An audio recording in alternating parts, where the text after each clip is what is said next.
Bismillahirrahmanirrahim. This is Amna. Today we will discuss political instability in Pakistan and its consequences. Students के most important topic है current affair, Pakistan affair, international relation and as well as आपके essay के paper में भी ये topic आ सकता है।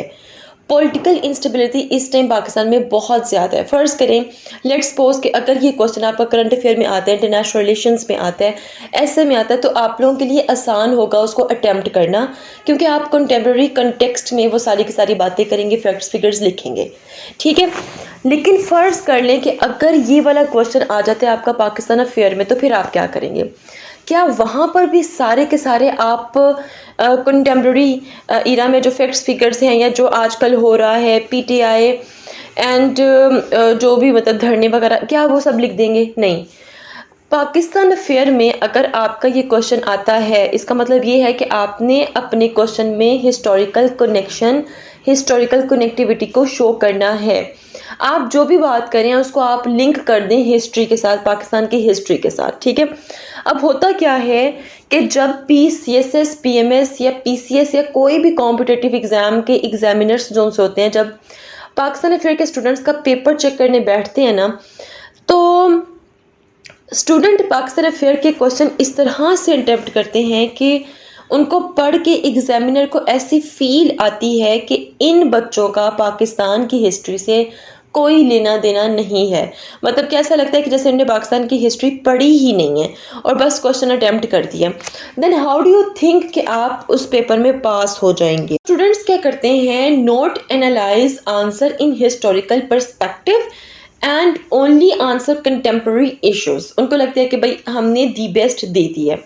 अब फर्ज करें कि मैं सिर्फ आप लोगों को ये समझा नहीं रही पॉलिटिकल इंस्टेबिलिटी क्या होती है, इसको अंडरस्टैंड कर लें कि एक मुल्क में जब आपके जो पॉलिटिशियंस हैं वो सही तरह से आपके इंस्टीट्यूशंस को रन नहीं कर रहे हों और बहुत से क्लैश आए रोज़, बल्कि कुछ कुछ मिनट्स बाद ऐसी आपके मुल्क में हरकतें हों कि जो नहीं होनी चाहिए, ठीक है, जो मतलब कि एक डेमोक्रेटिक स्टेट में नहीं होनी चाहिए। इट्स मीन कि वहाँ पे पॉलिटिकल इंस्टेबिलिटी है।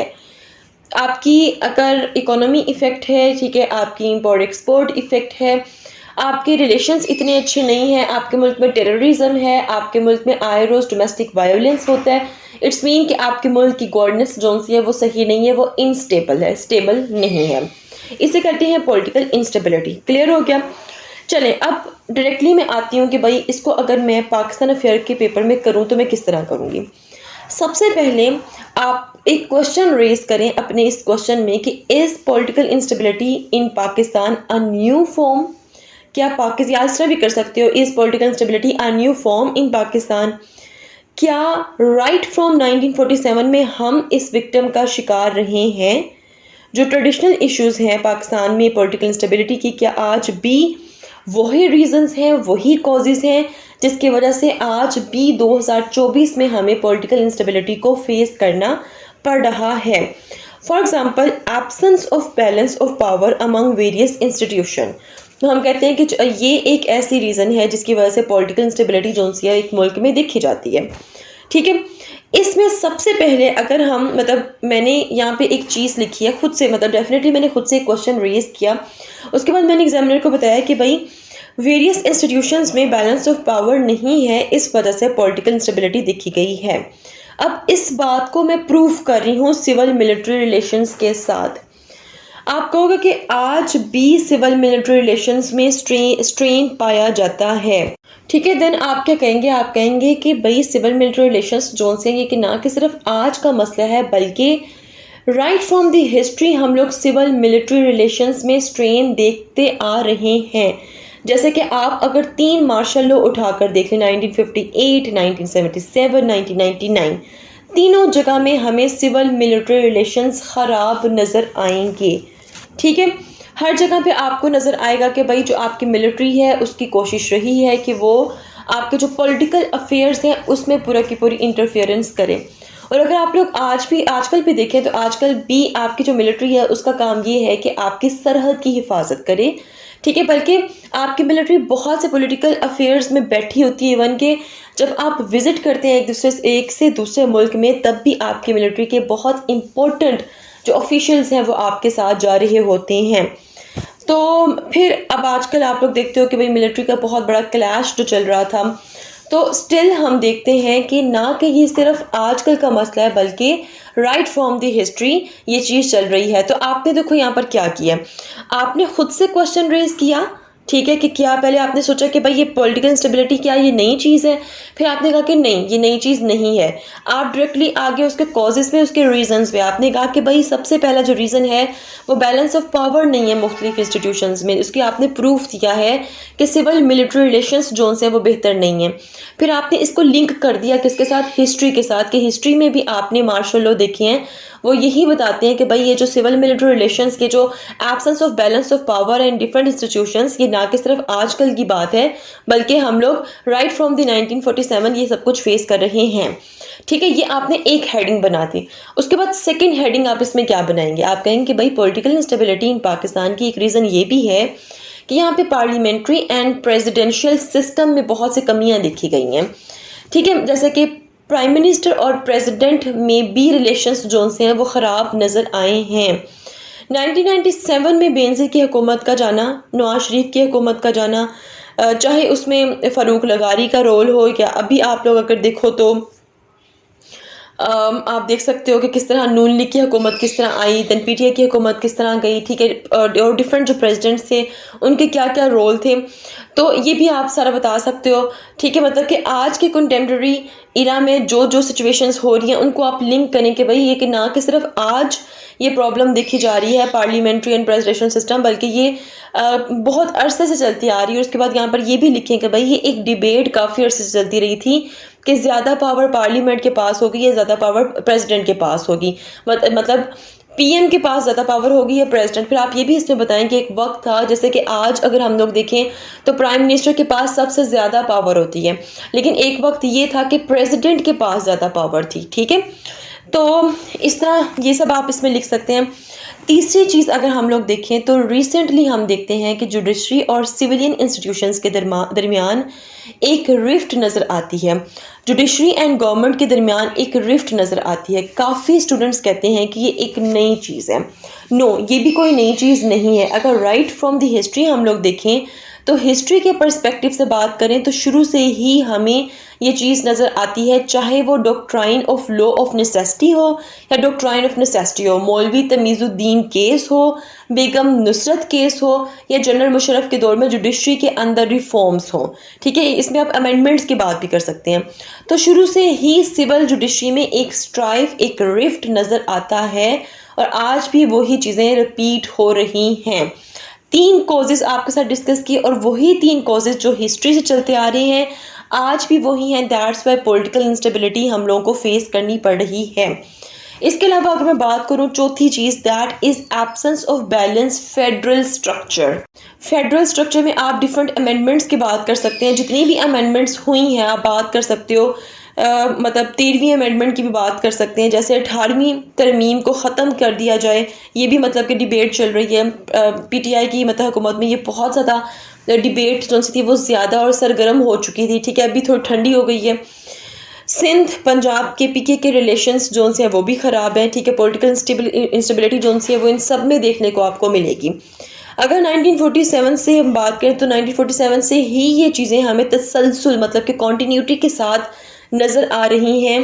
फॉर एग्ज़ाम्पल इसमें आप ईस्ट पाकिस्तान और वेस्ट पाकिस्तान की बात कर सकते हैं कि जैसे कि आजकल डिफरेंट, जैसे कि भाई साउथ पंजाब कहते हैं कि भाई हमारा अलग से एक मुल्क बना दो। ठीक है, केपीके कहते हैं हमारा अलग से एक मुल्क बना दो, बलोचिस्तान कहते हैं हमारा अलग से एक मुल्क बना दो। तो फिर आपसे ये सवाल है, तो पाकिस्तान में फिर कौन रहेगा? यही चीज़ उस वक़्त भी हो रही थी ईस्ट पाकिस्तान की दफ़ा और वेस्ट पाकिस्तान की दफ़ा। तो absence of balance federal structure बहुत आप लोगों को नज़र आएगा। ठीक है, 1 यूनिट स्कीम हो उसकी आप यहाँ पे बात कर सकते हैं, या फिर प्रोविंशियल ऑटोनमी की बात आप कर सकते हैं कि प्रोविंशियल ऑटोनमी जो सी है इसकी बात भी राइट फ्रॉम 1947 से चलती आ रही है। बहुत से लोग जो मतलब पॉलिटिशियंस थे उनका व्यू था कि भाई प्रोविंसेस को ऑटोनमी देनी चाहिए, मतलब कि ज़्यादा पावर देनी चाहिए, लेकिन कुछ लोगों का ये व्यू था कि नहीं देनी चाहिए। स्टिल अब देखें 18th अमेंडमेंट के बाद प्रोविंसेस को ऑटोनॉमी तो मिल गई, लेकिन अभी भी बहुत से क्लैश चल रहे हैं कि नहीं भाई इतनी ऑटोनॉमी नहीं देनी चाहिए, जो सेंटर है फिर इसका उनके पास पैसा नहीं बचता, तो स्टिल ये क्लैश जो उनसे अभी भी चल रहा है। इसके अलावा आप कॉन्स्टिट्यूशंस की इसमें बात कर सकते हैं कि 1956 का कॉन्स्टिट्यूशन हो, 1962 का कॉन्स्टिट्यूशन हो, सब में आपको क्या नज़र आएगा, absence of balance of federal structure आपको नज़र आएगा। पांचवी चीज़ अगर मैं बात करूँ आइडेंटिटी ऑफ स्टेट क्राइसिस की बात करें, आइडेंटिटी क्राइसिस शुरू से ही हम लोग देखते हैं। आज हम इस्लामिक रेडिकलाइजेशन की बात करते हैं, ठीक है। कायद-ए-आज़म मोहम्मद अली जिन्नाह की मुख्तलिफ स्टेटमेंट्स उठा लें अगर हम, वहाँ पर भी आपको डिफरेंट पर्सपेक्टिव्स नज़र आएंगे। कायद-ए-आज़म मोहम्मद अली जिन्नाह है एक बंदा, बट उनकी स्टेटमेंट्स आपको जगह जगह मुख्तलिफ नज़र आएंगी। कहीं पे वो आपको स्पीच में कहेंगे you are free to go to your temples and mosques and any other place of worship, this state has nothing to do with your religion, ठीक है। एक जगह पे उन्होंने ये स्टेटमेंट दी और कहीं पर जिन्ना स्टेटमेंट मुख्तलिफ होगी, जैसे कि we don't want a piece of land, we want a laboratory where we could practice Islamic laws, ठीक है। तो फिर हम इसके अलावा क्या देखते हैं, ये तो जिन्नाह की बात होगी। इसके अलावा भुट्टो जो साहिब थे उन्होंने सोशलाइजेशन की पॉलिसी जो उनसे थी वो इंट्रोड्यूस करवाई थी। देन ज़िया साहब की हुकूमत आई है, उन्होंने इस्लामाइजेशन की पॉलिसी जो उनसे थी वो इंट्रोड्यूस करवाई थी। मुशर्रफ जो उनसे थे वो आए, उन्होंने मॉडर्नाइजेशन की पॉलिसी इंट्रोड्यूस करवाई। तो ये सब क्या हैं, ये सब आइडेंटिटी क्राइसिस हैं। इन सब चीज़ों को अब आप कंटेम्प्रेरी ईरा में अगर जोड़ दो तो आजकल ज़्यादातर जो इन्वेस्टमेंट हो रही है वो इंफ्रास्ट्रक्चर पर हो रही है, ठीक है। इस्लाम, सोशलाइजेशन, मॉडर्नाइजेशन, इस चीज़ों को उन्होंने साइड पे कर दिया है। उनको ऐसा लगता है कि भाई नून लीग की जो हुकूमत है मैं उनकी बात कर रही हूँ, ठीक है। So these are some identity crisis जो हम आज तक फेस कर रहे हैं, ठीक है। अगर मैं नून लीग की बात ना करूँ तो अगर हम लोग दोनों को देखें, पीटीआई नून लीग को दोनों को देखें, तो इन दोनों में ज़्यादातर जो क्लैश चल रहा है वो सिर्फ पावर का चल रहा है। अवाम बीच में सिर्फ पिस रही है दोनों में, दोनों की कोशिश ये कि बस हमारी हम हुकूमत हो, ठीक है, एंड दैट्स इट। उसके बाद नंबर 6 वीक पॉलिटिकल इंस्टीट्यूशन की बात करते हैं। अब हम देखते हैं कि क्या चीज़ें आज मुख्तलिफ हैं।